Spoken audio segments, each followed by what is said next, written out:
Puesto.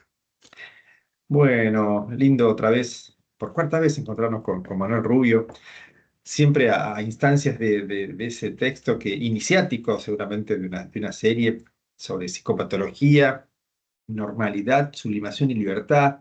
Le hemos dedicado 3 encuentros, 3 capítulos, digamos, a charlar sobre eso, sobre las bases epistemológicas, los problemas históricos, disciplinares que hay con respecto a estas cuestiones, siempre con un eje en el psicoanálisis como discurso de referencia, ¿no? Y qué avatares, qué circunstancias conciernen a él, ¿no? Y habíamos supuesto que con un capítulo nos sobraba para hablar de sublimación y libertad, pero no nos alcanzó para completar muchas cosas de sublimación, pero bueno, digamos, quizá con ese material es un buen punteo, digamos, y una buena invitación a la lectura, ¿no? Y a la continuidad.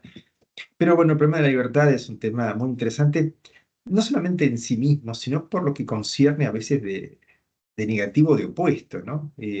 Especialmente, digamos, en aspectos críticos, que a veces son lecturas un poquito generales, a veces lecturas de manual, lecturas de reseñas, ¿no? O de perspectivas que a veces uno se acerca a una disciplina o alguna perspectiva, algún autor, desde quienes piensan lo contrario, quienes lo objetan, y uno no tiene como la capacidad de un abordaje en sí de esos discursos, de esos autores, y desde luego tampoco conoce, como en el caso, por ejemplo, del psicoanálisis, las perspectivas de lo que es un trabajo clínico, ¿no? O sea, muchas veces cuando ese abordaje se lo toma desde una perspectiva como una suerte de filosofía o algo así, claro, se adolece de esa instancia que es realmente, bueno, qué hacer con alguien que consulta, con un paciente que ofrece un poco su malestar, su dolor a alguien y encuentra allí mecanismos, recursos y formas de maniobrar la vida que de alguna manera nos ponen tarde o temprano ante el problema de la libertad, ¿no? La libertad que puede ser entendida de diversas maneras, y es muy interesante, Manuel, que lo hayas tomado, porque no es muy frecuente que este tema de la libertad aparezca, ¿no? En textos psicoanalíticos, ¿no? Parece ser un tema que está como lateralizado, obviado, o dicho de maneras, digamos, que parece que la palabra libertad es una palabra tabú dentro para propios y ajenos, ¿no? Con respecto al psicoanálisis, ¿no? ¿Cómo abordaste vos entonces este tema digamos, de nuevo que surge por una inquietud personal, de nuevo, pero me parece que porque está inscrito también para vos en la lectura de Freud, de Lacan y de tu práctica, ¿no? ¿Mm? Sí, lo planteas muy bien porque la libertad es una palabra que transita a toda la humanidad, en realidad, a lo largo de toda la historia de la humanidad, y se la va tomando de distintas maneras. Como bien decís, en relación al psicoanálisis, los psicoanalistas tenemos un poco de temor a veces de usarla y de hablar. De hecho, no es un concepto a la manera de como son conceptos inconscientes, pulsión, repetición, transferencia. Sin embargo, sería imposible dirigir una cura si uno no tuviera en el horizonte algo de ese orden. Claro, En Lacan, por ejemplo, no usa tanto esa palabra, pero usa continuamente la palabra responsabilidad. Y no puede haber responsabilidad subjetiva si no lo estás planteando desde un actor que al menos supones que en algo será libre, porque si no es imposible plantear la responsabilidad. Entonces está implícito. Leyendo en Freud, continuamente él lo tiene presente, no como teorización, sino como un supuesto implícito. Mira, claro. cuando estábamos, dijimos la vez pasada, bueno, nos quedó al fin y al cabo la libertad, me tomé un poco el atrevimiento de buscar una cita que me parece exquisita de Freud, Ujú, que es una nota a pie de página, porque eso es muy interesante, ¿no? En el texto El malestar en la cultura. Te lo leo ujú. textualmente.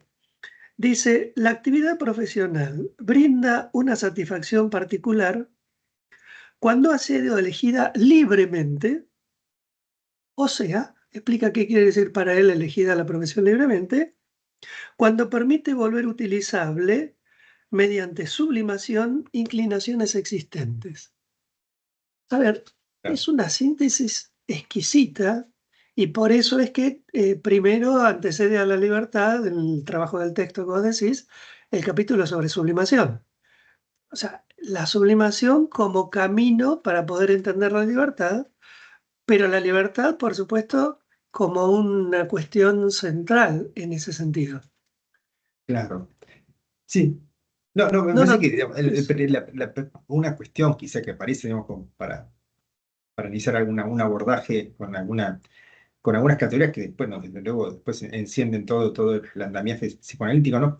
Pero es suponer que la libertad es un pleno ejercicio de la conciencia y que es la conciencia la que en una especie de uso absoluto y extendido debe dar cuenta de todo, cuando, desde luego, de múltiples maneras nos hemos atravesado por dinámicas que no son conscientes. Pero la sublimación como mecanismo no supone una especie de absorción total del proceso por parte de la conciencia. Ahí necesitamos para ahí otros conceptos, ¿no? Digamos, el tema del deseo, de la pulsión, suponer que la conciencia opera automáticamente y es esa la única, ¿no? Digamos, como si fuera una especie de sustancia cartesiana que tiene un eventual pleno dominio de sus facultades, digamos, conscientemente, y que eso sería el requisito absoluto de la libertad. Me parece que conseguir una libertad donde la conciencia no necesariamente es el epicentro de todo eso, ¿no? Este me parece que es pero un fíjate tema que crucial, ¿no? así como la homonimia de la palabra libertad está en juego, con la palabra conciencia pasa lo mismo también. Ujú, A ver, si tomás conciencia en el sentido de una superficie en donde están las representaciones accesibles, es una cosa. Si ujú, tomás conciencia en el sentido que es fenomenológico, por ejemplo, claro, no es estar consciente, sino el orden del movimiento, de esa intencionalidad, de esa relación. Digamos, también allí hay un lío, pero me parece interesante entrar por ahí, quizás. Eh, Cuando decíamos esto ya existente, no se refiere Freud a lo consciente. Te leo otro claro, fragmentito de la cita que sí. me parece que puede ayudarnos a qué está refiriéndose. Dice, la posibilidad de desplazar sobre el trabajo profesional, o sea, habla de algo activo, no Ujú, del orden de un conocer representacional.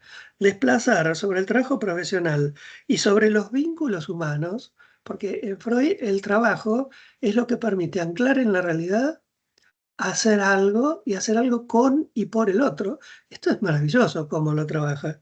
Y dice lo siguiente, que con él se enlazan una considerable medida de componentes libidinosos, narcisistas, agresivos y hasta eróticos.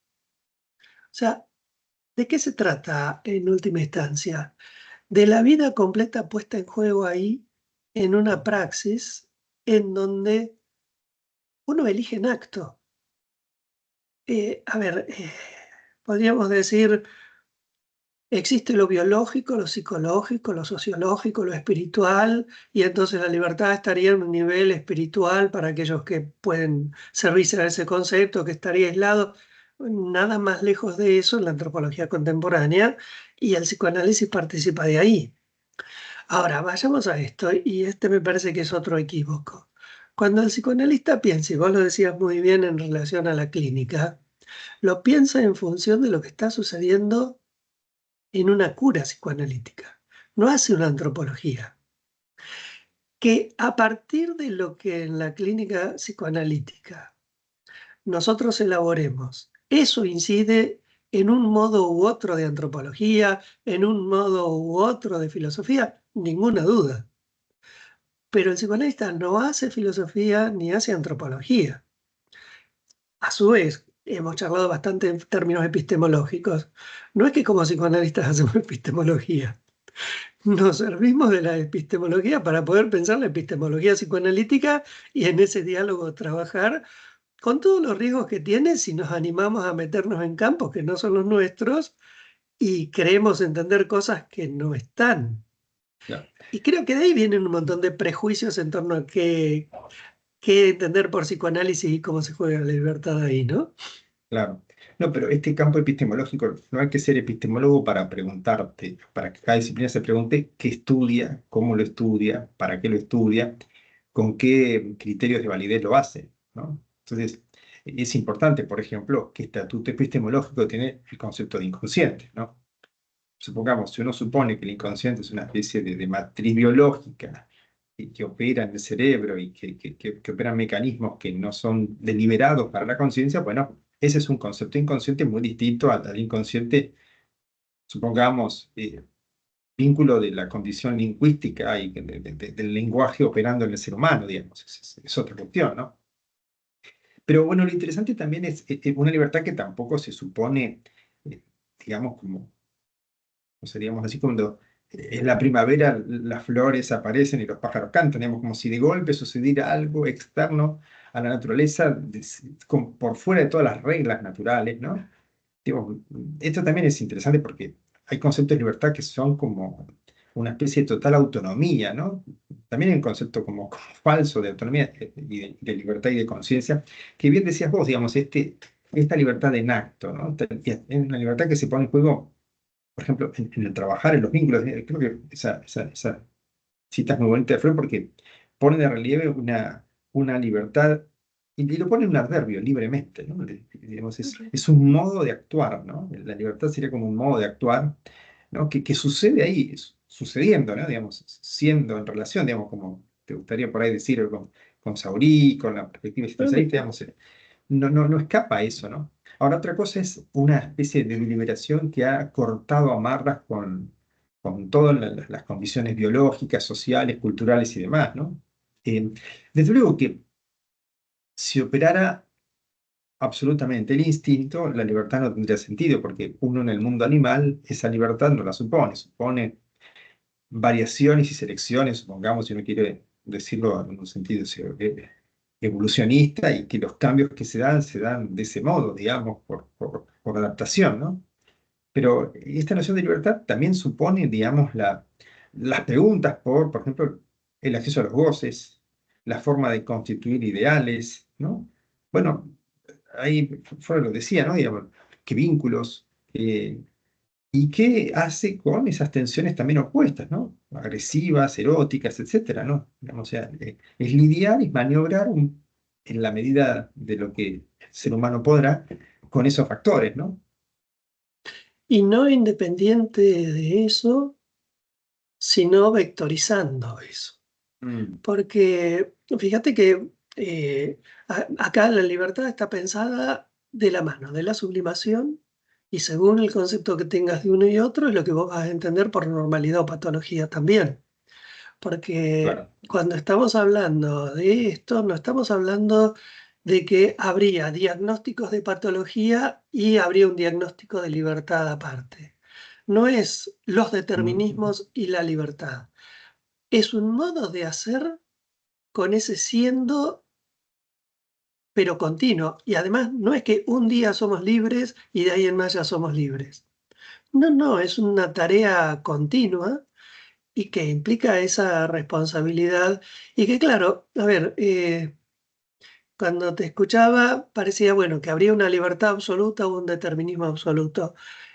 Al modo de lo que aparece a veces un poco en esa imagen que transmite algunas formulaciones de Sartre, que parece estar hablando por momentos casi de lo que sería un ángel puro espíritu, ¿no? mm, Sin, casi sin cuerpo y sin sociedad, en otros momentos no, y todo el pensamiento dialéctico que tiene, pero digamos, eh, bueno, un psicoanalista no lo acompañaría ahí. Fíjate que si vamos a los prejuicios en relación al psicoanálisis, ayer mismo en la facultad, conversando con alumnos en un primer encuentro y viendo un poco a ver qué traían como prejuicios, una de las chicas traía esos prejuicios que son habituales en relación al psicoanálisis. Biologicismo instintual, determinismo psíquico, hedonismo. Cualquiera de esos planteos está dejando por fuera en forma absoluta, con cualquiera de ellos, la libertad. Porque aún pensar el hedonismo, no, yo hago lo que quiero como si fuera libre, no es la libertad de la que habla el psicoanálisis. Y por supuesto, tampoco es una búsqueda de placer en ese sentido como se lo entiende socialmente. claro. Es interesante el cómo quedamos atrapados por el sentido de las palabras y se pierde en cómo está utilizada en un determinado discurso. El psicoanálisis Claro. en última instancia es un discurso también, ¿no? Sí, sí, sí, bueno, y desde luego que ahí, digamos, claro, usar la palabra hedonismo allí no es bajo la lectura de Epicuro, por ejemplo, ¿no? Que si uno sigue un poco su referencia, es un hedonismo bastante paradójico, ¿no? Porque es un hedonismo que básicamente busca evitar el displacer, ¿no? Y no necesariamente dejarse llevar por los placeres, ¿no? Es más, Epicuro advierte que esa búsqueda de placer puede ser básicamente encontrarte con un displacer, ¿no? Pues, si lo llevas en el exceso y demás, o sea, una especie de búsqueda más de este ideal de la ataraxia, ¿no? De la ausencia de perturbaciones, ¿no? Digamos, se acerca más a un principio de nirvana que a un principio de excesos, ¿no? Digo, no es lo que la palabra Exacto. hedonismo cayó sobre él, digamos, hedoné, placer, ¿no? Pero la visión no es una visión muy contrapuesta a otras visiones que reducirían, digamos, esa especie de búsqueda frenética, ¿no? De hecho, creo que en la Divina Comedia hay un momento donde el Dante, cuando baja, ¿viste? Para bajar los círculos del infierno, se encuentra con los antiguos, ¿no? Porque no eran Ujú. creyentes, desde luego, ¿no? Pero se encuentra con Epicuro, ¿no? Y dice, pero qué raro Epicuro que esté acá, qué pena, porque en el fondo él no propone una vida muy distinta a la vida cristiana, ¿no? Al caso que refiere, porque, claro, esa evitación de los placeres en función de no tener displaceres, ¿no? Porque esto es, el exceso de cualquier cosa termina siendo displacentero, lo vemos no sé, a diario, ¿no? En cualquier circunstancia, ¿no? Y eso sería una visión hedonista, digamos, ¿no? La de Epicuro, no la del hedonismo que, digamos, tal vez criticó en su momento Sócrates. Pero bueno, pensar que el psicoanálisis va a ser, esto me parece este prejuicio tiene que ver con que ir al psicoanalista es que te levante todos los tabúes, las represiones, las inhibiciones y vivas la vida loca, ¿no? De golpe, ¿no? Y des lugar a todas tus transgresiones como el psicoanálisis fuera la irradiación del fantasma perverso, ¿no? El neurótico, ¿no? Claro, y lo decís bien, es el fantasma perverso en el neurótico. Ni Claro. siquiera sería lo que hace el perverso, porque aún en el perverso hay castración, digamos, más allá de ese lugar esencial de hacer sufrir al otro. Hay una cosa interesante en esto, ¿no? Que sí muestra la clínica y que por ahí en lo social es más difícil de captar. Hoy día que se habla tanto del trauma y las situaciones traumáticas, parecería que lo que se busca inconscientemente es, bueno, intentar salir del trauma. La no libertad que muestra la clínica está precisamente en que aquel que se estructuró en torno a algún tipo de trauma, lo que busca es repetir el sufrimiento del trauma. Lo cual es justo lo contrario de esto que estamos diciendo de lo que sería el placer. Digamos, ahí encontramos la no libertad. La libertad estaría en la posibilidad de hacerse cargo de su participación en esa situación, que es lo que le va a permitir correrse de ahí. Y esto que no puede olvidar, porque el problema es que no puede olvidar, pueda olvidar algo de eso, perdonar algo de eso que en general es perdonarse a sí mismo, incluso algo del otro, reconociendo lo que ocurre, y ahí está la chance como para hacer otra cosa, que hacer otra cosa es esto que decimos la libertad, pero no porque evita esto, sino Claro, porque esto puede aceptarlo como parte de su vida con todo lo que tiene eso de miseria. claro. Porque, a ver, cuando estamos con otros, nos encontramos con lo que Freud dice, esos tres grandes malestares que tienen que ver, a ver, esto que ahora hace poquito y todavía no se salió de allí, pasa en Bahía Blanca, ¿no? Esta catástrofe, ¿cómo llamaríamos? Climática, o sea, lo Sí, que viene desde la naturaleza y que más allá de las previsiones o no que se puedan tomar, hay algo que lo excede. Bueno, hay un malestar que viene de lo natural y que no se excede. Por más que haya todo un discurso sobre el propio cuerpo y que si uno se cuida y vida saludable y demás, la enfermedad forma parte de lo humano y también nos enfermamos físicamente. Hay algo que viene del cuerpo que también va más allá del control. Y Freud dice, el tercer malestar se da en la relación con los otros. Y nosotros podríamos decir, ya que estamos hablando de esto de la libertad, ni siquiera hablar de las miserias del otro, la libertad del otro, que puede hacer opciones que sean distintas de la nuestra. Y algo tenemos que hacer con eso, aunque en principio nos trae un malestar. Lo digo de la manera más tonta. Queremos ir al cine.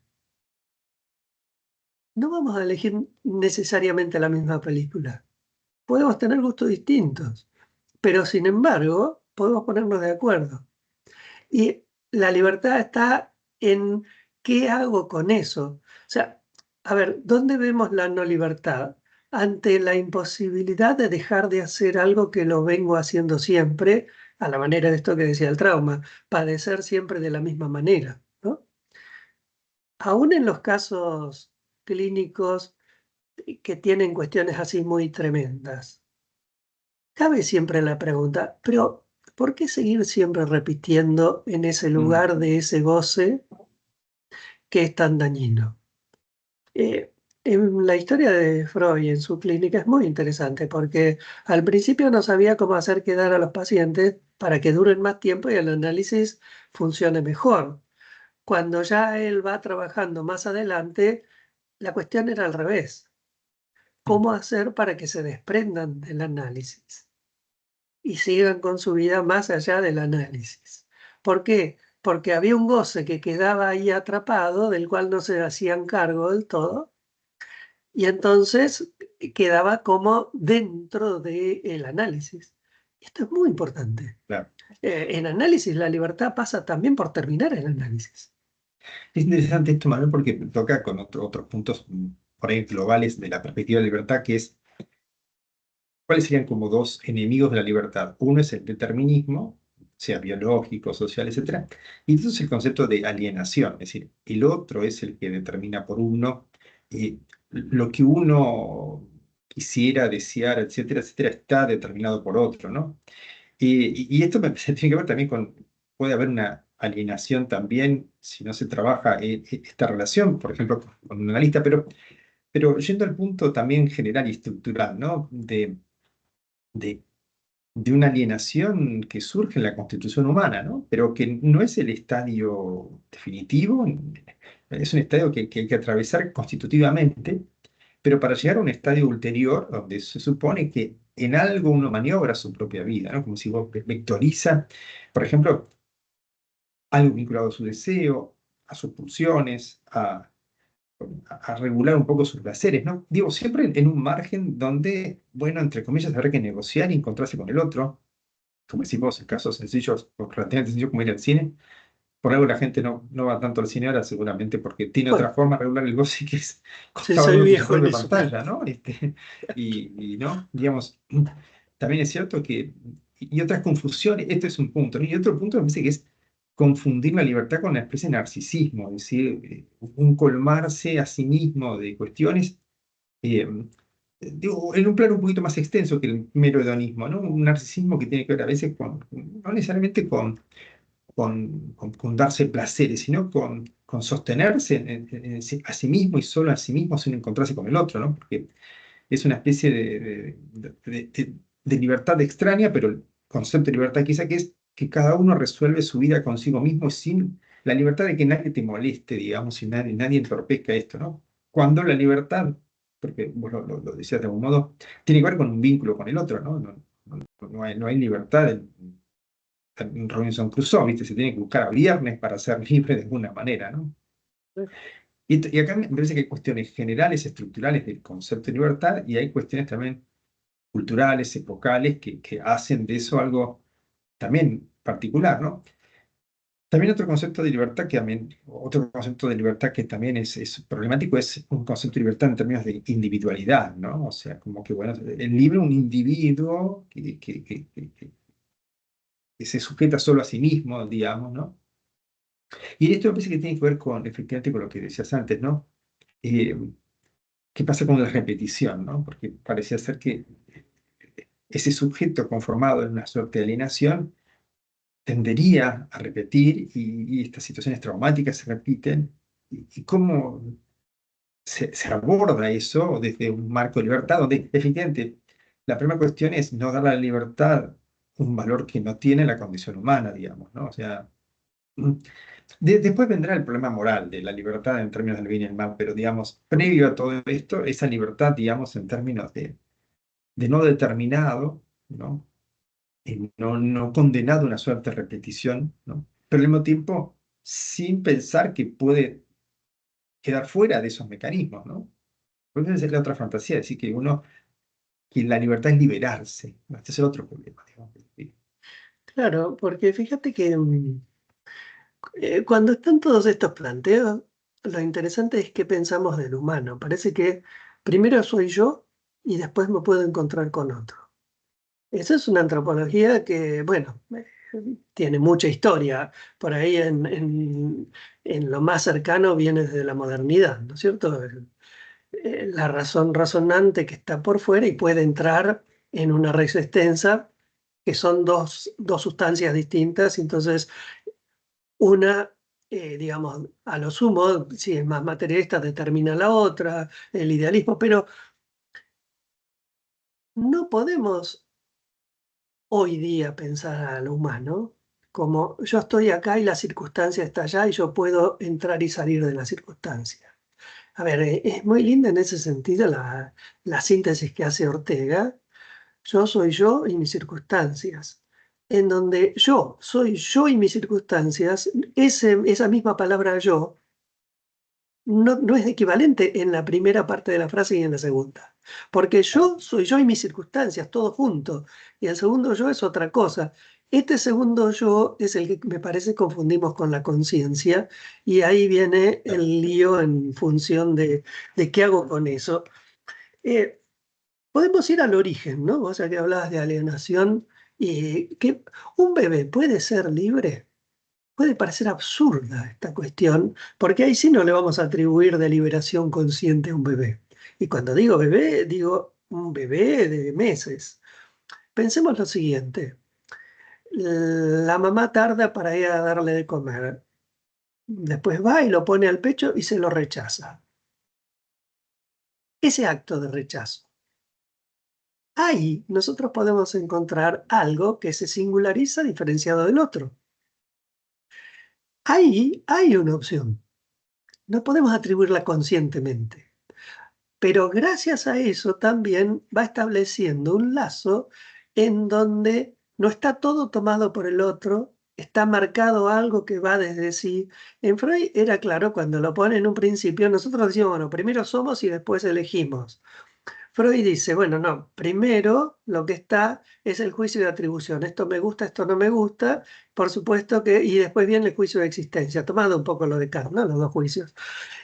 Uno diría, bueno, pero si uno atribuye, es porque eso existe, sí, estamos de acuerdo, pero en el proceso de constitución psíquica, primero es la atribución y después la existencia, aunque diría, podemos decirlo al revés, reconocemos la existencia a partir de la atribución.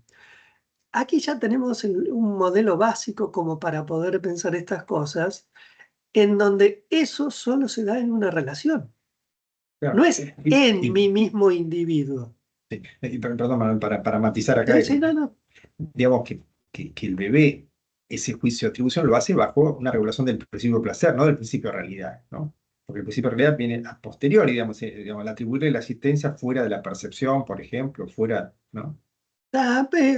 Podríamos charlar ahí por el hecho de que el juicio de realidad en última instancia es una deriva del principio del placer en la primera Claro. teorización, pero después Mm, Freud se da cuenta con lo que decíamos de esa dificultad de separarse, de que en realidad anterior al principio del placer está eso que él llama el más allá del principio del placer y cambia la teoría de las pulsiones y lo central está en la pulsión de muerte, que no es morir, sino entra en lo otro que vos decías, el lugar de la repetición, sí, y la repetición con diferencia es lo que permite la libertad, porque la libertad no es sin repetición.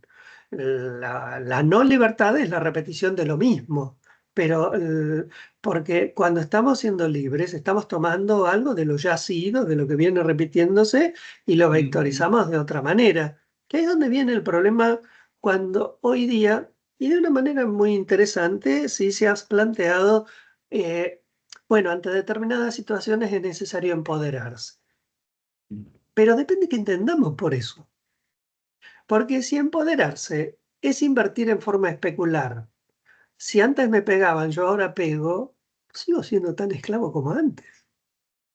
O sea, ¿por qué? Porque ahí hay una idea de esto que estamos ahora poniendo en cuestión, que es creer que la libertad es autonomía, pero entender autonomía como yo, a la manera de, escuchaba en el consultorio, es una cosa que se escucha mucho, pero en la calle también, primero tengo que quererme yo y después entonces voy a ir a querer al otro. A ver, no, la vida empieza si fue querido, por lo tanto empieza desde el otro, y en esa alienación, la cuestión es si fue querido en mí, que se instaura un agradecimiento por eso, que queda como deuda simbólica. Ahora, que no la voy a pagar con aquel que me quiso. La pago ¿de qué manera? En una transmisión a la generación siguiente, donación. Y estamos en un montón de problemas en relación a esto, porque es reconocimiento de la generación anterior, donación a la que sigue. Y fíjate, estamos hablando de libertad y si decimos donación es don de amor.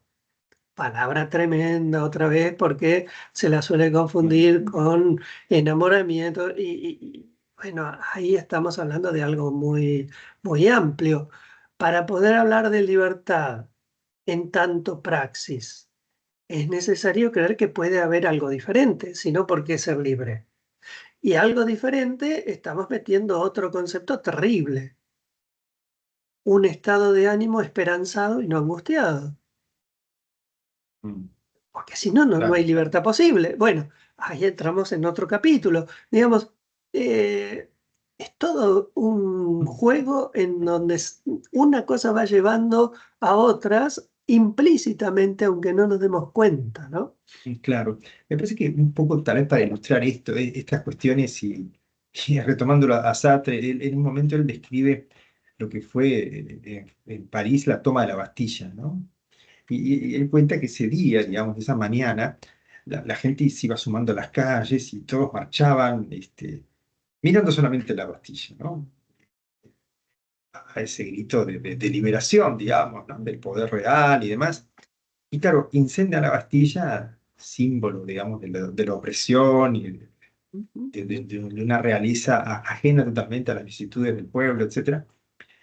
Y bueno, gran fiesta popular. Se han liberado de eso, del antiguo régimen. Y después cuenta muy bien Sartre, dice, una vez que las llamas empiezan a ceder, ¿no? Que la euforia empieza a aplacar, se empiezan a mirar entre todos, ¿no? Y empieza a rondar una pregunta, ¿y ahora qué hacemos? ¿No? Porque, claro, y el gran tema que fue, ¿qué hacemos con la libertad después, ¿no? Porque después vino el terror también, digamos, llegado el caso. Pero, claro, hay un momento, parece heroico, que es la liberación. Te sacas un yugo de encima, ese yugo de la alienación, ese yugo de lo que recibiste, lo que no recibiste, lo que sea. Ahora, después, ¿cómo instauras la libertad que tiene otros matices, como bien decías vos en la primera cita de Freud? Esa responsabilidad con respecto al mundo, digamos, a estar con otros, y a trabajar, o lo que sea. Claro, que supone además esa libertad, entre comillas, una sujeción. Supongamos, supongamos el ejemplo del lenguaje. Bueno, yo quiero decir lo que quiera. Bueno, sí, desde luego. Esto ya sabemos que es en un ámbito parcial donde vos no vas a inventarte un lenguaje, ni las palabras, ni la gramática. Lo haces sobre la sujeción a ciertas formaciones gramaticales, a ciertas formas discursivas y a cierto vocabulario, ¿no? Tu libertad va a ser maniobrar un poquito con eso, ¿no? Donde tal vez algo que digas vos, digas esto es mío, y seguramente es en eso que digas, hablen otros, digamos, de múltiples maneras, ¿no? Pero me parece que también hay un equívoco ahí entre la liberación y la libertad, ¿no? O sea, como si, por ejemplo, y esto en la práctica analítica puede estar presente, es decir, bueno, un paciente no quiere ser libre, quiere liberarse a veces de las ataduras, de las presiones, ¿no? Digamos, incluso a veces quiere liberarse de su pasado, quiere liberarse de todo aquello que supongamos tal vez no tenga que ver con lo que desea o tal vez ni sabe bien qué, ¿no? Porque tampoco, la pregunta es que ni siquiera a veces sabe quién está formulando esa pregunta en sí mismo, ¿no? ¿Quién habla cuando habla, ¿no? Pero pensé que este tema de la libertad asociado a la responsabilidad es una visión distinta a una liberación que a veces es necesaria de un yugo, de una opresión, ¿no? Como La libertad no es solamente gritar estoy alienado y sáquenme el amo, digamos, ¿no? Es qué hago después con un estado posterior, ¿no? Ujú. Fíjate que me parece que hay dos elementos esenciales como respuesta en lo que vos mismo estás diciendo. Cuando decís la creación posible en el lenguaje, es posible en tanto que haya un lenguaje. El poeta puede ir contra alguna de las reglas del lenguaje porque las reglas del lenguaje están. Puede crear dentro de eso. Y ahí hay una cuestión central. ¿El deseo es a pesar de la ley o el deseo es gracias a que hay una ley que ordene?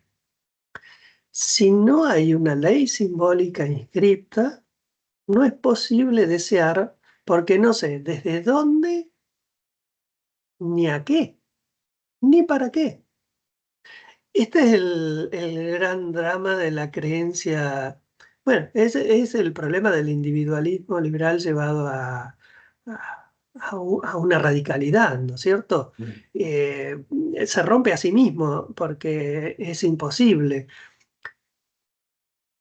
¿Desde dónde nosotros lo leemos eso? Bueno, Freud intentó plantearlo con una noción de complejo de Edipo.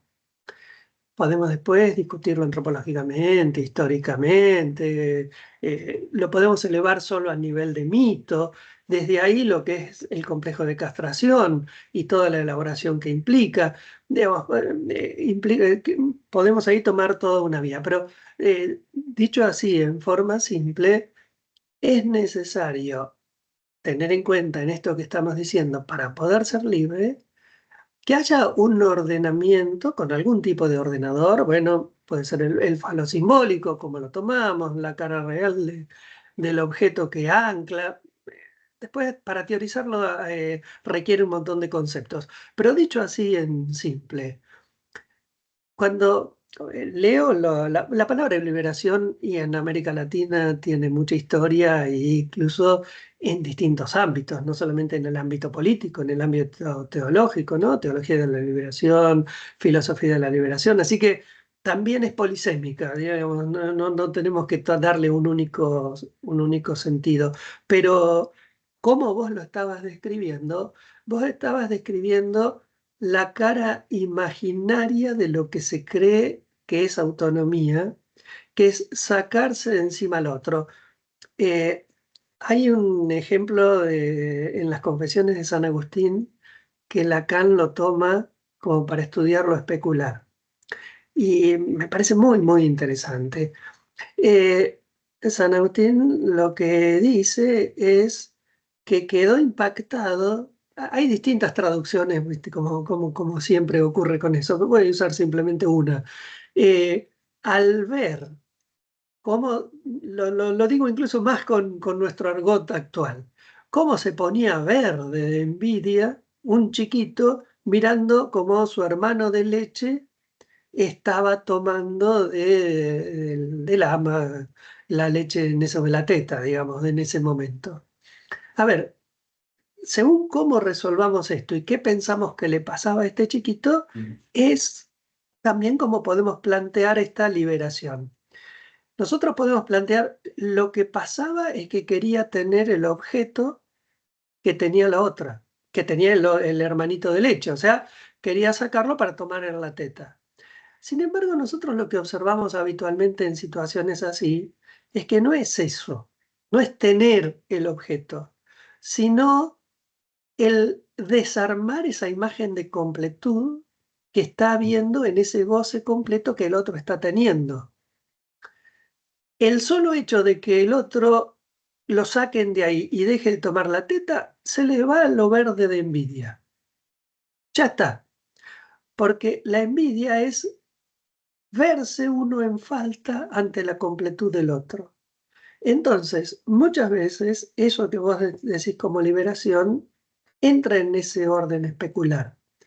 Y ahí no hay libertad. Ahí hay tensión agresivizante ante la completud de la imagen del otro que ves. Por eso dije envidia y no dije celos. Celos implica triangularidad. En Claro. cambio acá es esa dualidad con la imagen de completud. ahí no está la libertad. La libertad está cuando es posible que haya una terceridad simbólica, eso que llamaba la ley, que se inscribe simbólicamente y que en mí ordena. A ver, si lo llevamos al mito de la horda primitiva freudiana, ¿cuándo sí se puede empezar a hablar de libertad? Cuando habiendo comido en el banquete totémico, incorporando a ese padre primordial, se sale de ahí a la exogamia y con esa ley de no matarás y a su vez no incesto y no traición, que son las tres cuestiones básicas de la sociedad desde ese mito. Y ahí, aunque parezca mentira, y estamos diciendo todos no, son el ordenamiento que permite entonces con quién sí establecer una relación no incestuosa, con quién sí y cómo relacionarse, no en la muerte, sino ni en la traición. Entonces, la libertad es precisamente posible cuando hay un ordenamiento simbólico que posibilita la sublimación a partir de lo que uno ya tiene inscripto, pero dándole otra forma. En esta lengua castellana que nosotros tenemos, podemos forzarla, generar neologismos y armar una buena poesía. O una berretada, no importa, pero armar otra cosa. Pero gracias a que tenemos esta gramática, llevado esto a lo psicoanalítico, la gramática es el orden pulsional. La lógica de funcionamiento es el relato que nos hacemos como para poder vivir, el relato fantasmático. Esa vectorización es el orden del deseo. Sin estos elementos no hay libertad posible como para poder, bueno, hacer algo en la vida, ¿no? Con Claro. otros. Tal vez otra analogía posible es, por ejemplo, cómo los trágicos griegos escribían sus obras, ¿no? Tenían una serie de determinaciones, ¿no? Por ejemplo, el formato ¿no? del prólogo, los párados, estásimos, etcétera, y el éxodo final, ¿no? Y además, la obra debía contar un hecho que sucedía desde el amanecer hasta el atardecer, ¿no? No había, no narraban 10 años, no era la Ilíada de la Odisea, 10 años de batalla, de aventura. Un solo día, con una rigidez formal, ¿no? Bueno, con una cantidad relativa de personajes, con toda una estructura en la presentación, ¿no? Muy fijada, ¿no? Y sin embargo, dentro de eso, una especie de cualidad creativa y de una especie de desarrollo, digamos, de una historia con una enorme potencia.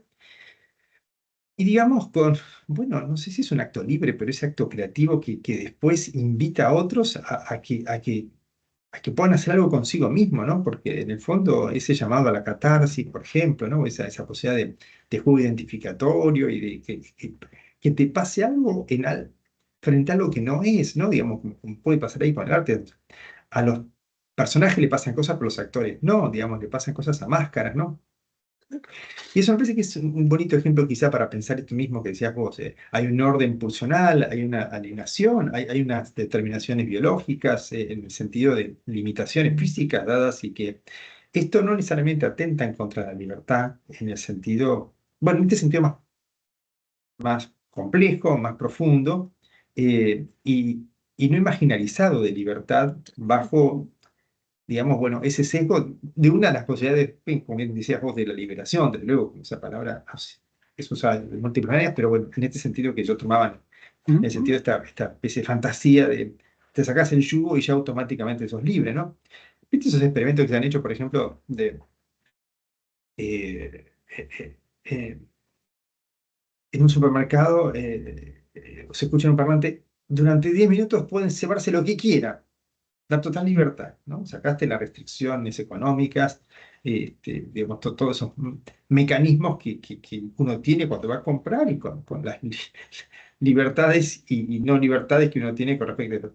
Y lo extraordinario es que muchas veces estos experimentos terminan la gente agarrando una latita, un paquete de yogur más, o sea, no es que va a agarrarse el televisor necesariamente, o sea, por ejemplo, ¿no? O sí, ¿no? Eh, digo, que no sabe bien cómo gestionar eso. Y esa especie de libertad total. libertad, no, supuesta libertad total, que Claro. está totalmente mediada y determinada. Y como vos decías también, en ese sentido estructural, la ley que organiza, ¿no? Un tercero que organiza, digamos, y que hace que esa organización de, ¿no? de esa especie de estructuración en la envidia del deseo, ¿no? Y que no es tanto lo que el otro tiene, sino desbancar al otro de su lugar de completud, ¿no? Por lo cual está más en juego que el deseo, pulsiones agresivizantes y cosas por el estilo, ¿no? Ahora, Bueno, no, no te iba a decir, la libertad siempre es situada.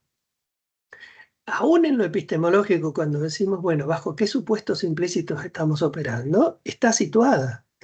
Puede haber cambio de urdimbre credencial, puesta en crisis, bárbaro, pero para entrar en otra, no para no estar en ninguna. Aún, pensemos, por ejemplo, actualmente, las teorías del caos. Teóricos del caos lo que plantean es que no hay orden. No hay un orden al modo como lo conocemos, pero eso que llamamos caótico, por ejemplo, en el atractor extraño de Lorentz, ¿no? La mariposa esa, digamos, tiene un orden. Otra cosa es que podamos manejarlo o no, y qué es lo que eso significa. Ahora, sí lo interesante es que siempre hay una indeterminación singular en un momento. Eh, nosotros vamos por una vía y hay una bifurcación. Nada nos indica en principio la obligación de tomar una u otra. Pero cuando tomamos una de ellas, ya allí volvemos a estar ordenados en función de la que tomamos. ah, claro. A ver, nosotros estudiamos psicología.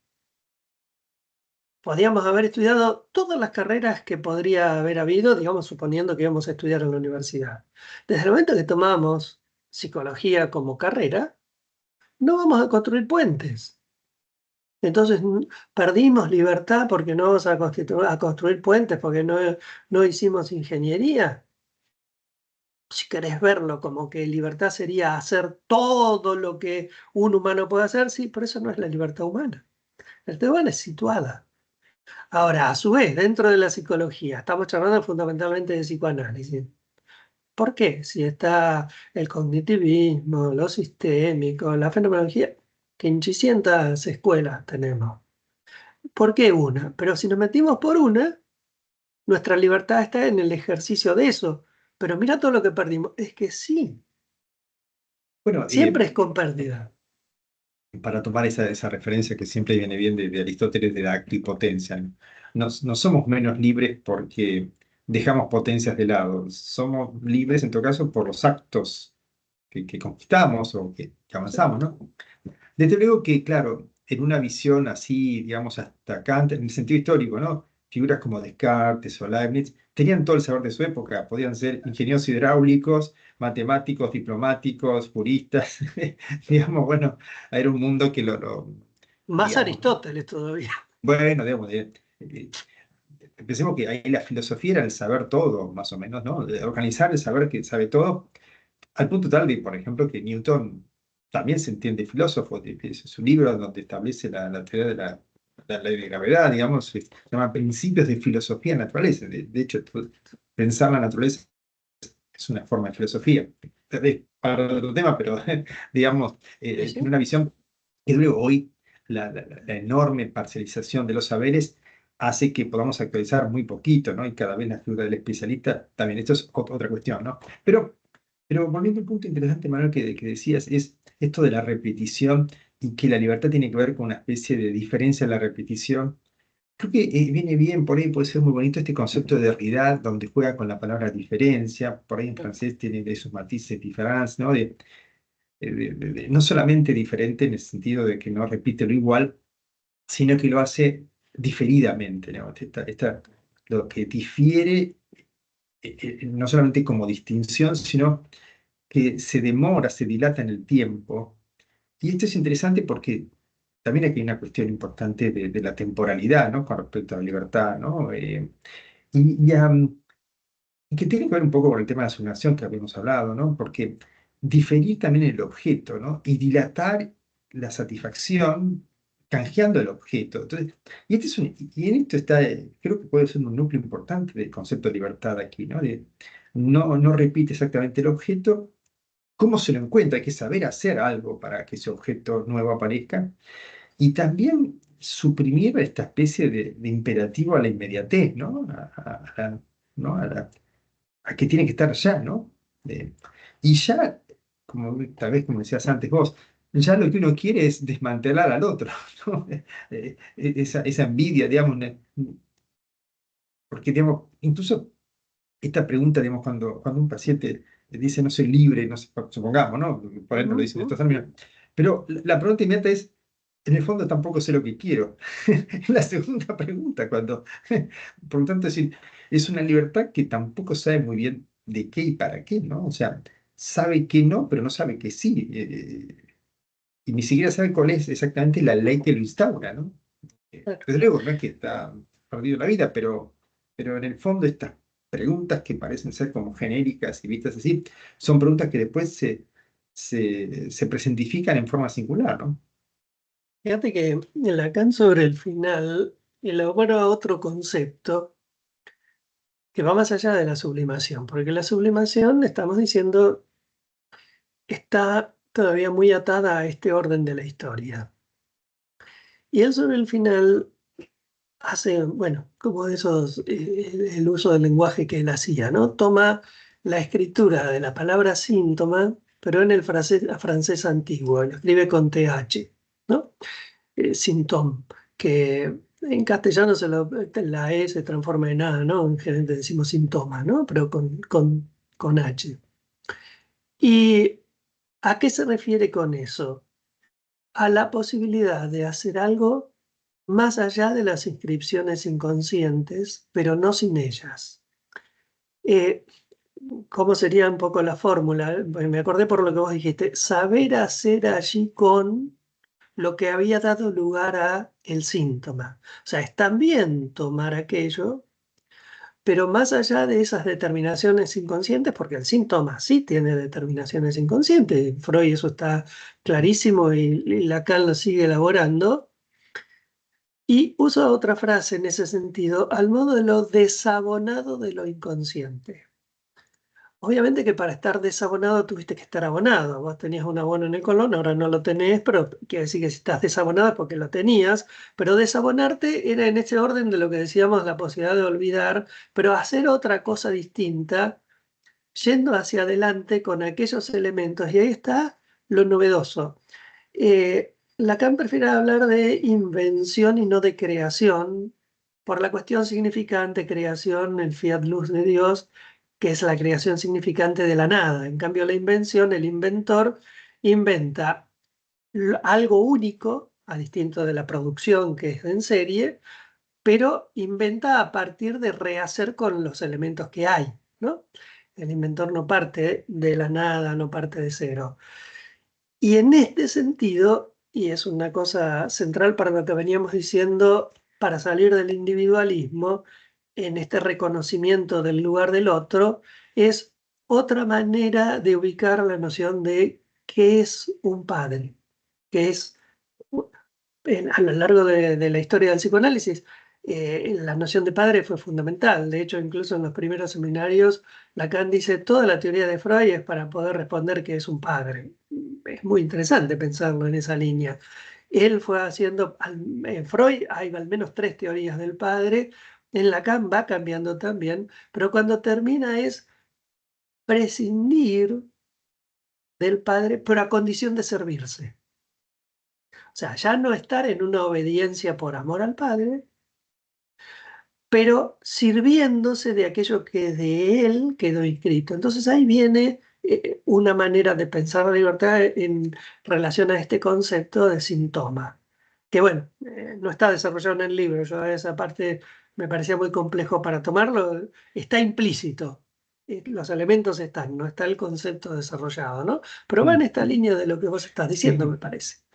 Porque es una sí, sí. repetición otra y está en función de la diferencia de realidad. Sí. Bueno, digamos, efectivamente, uno puede hacer una casa nueva con viejos materiales, ¿no? Digamos, puede ir a un lugar de demolición y comprar las vigas y eso y hacerse una casa nueva en esa suerte de diseño, de visión, y bueno, además, desde luego, después de forma de evitarlo, ¿no? Sí, efectivamente, este ex nihilo de la creación queda solo para Dios, ¿no? Nosotros trabajamos. Hablando de esto, de que se parece un poquito a esta noción de invención que decís, Tatarkiewicz, hablando de usos de las palabras, cuando rastrea la noción de creación, de creatividad, y cómo derivó de la creación a la creatividad. Es decir, que la creatividad Claro, se parece un poco más a con lo que hay que claro. hacer, ¿no? Que reformular, Sería digamos. co-creador, ¿no? Como cuando se dice, está, Sí. Dios es creador y el hombre es co-creador, ¿no? Bueno, y sin entrar un poco en ese territorio, pero sí, la libertad también se juega en eso, ¿no? Digamos, en qué hacer con eso, pero bueno, por ahí, pues digamos, de nuevo, sería otra terminología, pero la libertad, libre albedrío y la determinación moral o ética que puede aparecer aquí también toca la libertad. Pero sí lo que sí es importante y tiene que ver con lo que hablamos es hacerse cargo del propio deseo, digamos, sería como también y ser libre para eso, porque también un poco parte del sufrimiento neurótico es este, intentar desresponsabilizarse de eso, ¿no? Con lo cual, Fíjate que digamos, disculpame, me acordé de una cosa, en esta terminología otra, que en Lacan también es muy interesante cómo se sirve para tomarlo, no nos vamos a meter ahí, pero la discusión entre el libre albedrío y la gracia, ¿no? En ese otro discurso, ¿no? Es muy interesante porque hace una serie de derivas, pero bueno, sí, claro, no, bueno, y sí, también, digamos, si bien tiene que ver con otro discurso, pero que en el fondo también toca por algunas reflexiones de Lacan, que es efectivamente si la libertad del otro, digamos, de ese otro gran otro, o sea, Dios, si es libre Dios, que le queda al ser humano, digamos, y bueno, esa libertad del otro que en el fondo, ¿qué supone? ¿La sumisión total de uno o es posible al otro, digamos, vincularse de otra manera? Desde luego, uno se vincula con la castración del otro, no necesariamente con la plenitud del otro, esta es por él ahí está donde estaban, ¿no? No, la creencia o no en el goce del otro y me goza, o la posibilidad del otro castrado, ¿no? El significante de la falta en el otro. Pero bueno, por ahí pasa la libertad, claro, por ir elaborando esas cuestiones. Che, qué Sí, interesante. y para dejarlo ahí pendiente, pero este de Sí, Sintón, recuerdo, hay un texto muy bonito de Massimo Recalcati, este psicoanalista italiano que tiene varios textos, pero uno dedicado a temas de arte, de estética, y rastrea, intenta hacer un lindo rastreo sobre las tres estéticas en Lacan, o sea, tres posibilidades de abordar los problemas artísticos y estéticos, y una de ellas la llama la estética vinculada a la letra, a lo singular, digamos, y por ahí creo que se podría vislumbrar más allá de la sublimación en el síntoma. Y él da el ejemplo del artista Antonita Pies, un artista catalán que acaba de cumplir 100 años, y tiene una larga obra. Y lo interesante es donde rastrea Recalcati, que creo que puede ejemplificar muy bien todo lo que sí, explicaste recién, sí, ¿no? sí, sí. Él filmaba siempre con la T de Tapies, ¿no? Eh, que era su letra, digamos, ¿no? Más allá de la obra, la letra. O sea, de algún modo en esa firma el saber hacer de él, digamos, más allá de la obra, ¿no? Pero después que esa T derivó en una especie de X, ¿no? De X de cruz, y él rastrea un poco esto que tiene que ver por ahí con la cruz cristiana, pero de algún modo desaparece también todo eso, y es la cruz como marca de esto, de eso desabonado del inconsciente, pero está ahí, digámoslo así, ¿no? Claro, es difícil ejemplificarlo a veces esto porque Sí, no, no, pero efectivamente en cuando Recalcati uno eso está muy se... bien expresado. Sí, sí, Digo para dejarlo esto porque por ahí en otro exacto. momento, otro capítulo nos meteremos en otra cosa, pero interesante, Manuel, que hayamos abordado este tema de la libertad, por lo menos marcado ciertos puntos, ciertos márgenes, ¿no? Desde Ujú. luego, ciertas posibles objeciones y a veces es bueno tomarlas porque a veces cuando uno toma las objeciones entiende más su propio recorrido y su propio lugar, ¿no? O sea, a veces en esos otros discursos uno encuentra mejores márgenes para uno mismo y en todo caso sabe qué retomar y qué no y afirma mejor un poco la propia posición, ¿no? A veces cuando uno no tiene muy en claro qué es lo distinto, tampoco sabe muy bien qué es eso, ¿no? Es como eso ¿no? Como recién decíamos de la envidia, de los celos, digamos, hasta que uno, cómo se vincula con el otro, qué tiene o no tiene, porque tal vez uno encuentra en el otro lo que uno quiere o no quiere, quizá, pero en los campos teóricos es qué es lo que uno determina como saber propio o no, o qué es lo que uno quiere formular o no. Eh, y hasta dónde uno se anima a ir o no en algunas cuestiones, digamos, ¿no? Yo, por ejemplo, no lo hablamos acá, pero tal vez por otro momento, tal vez esta visión psicoanalítica puede prescindir de una visión trascendente espiritual de la vida, pero puede no ser inconciliable. Podríamos pensar en ese otro, no necesariamente en ese otro, o decía, como las versiones del padre, digamos, no necesariamente un padre ¿no?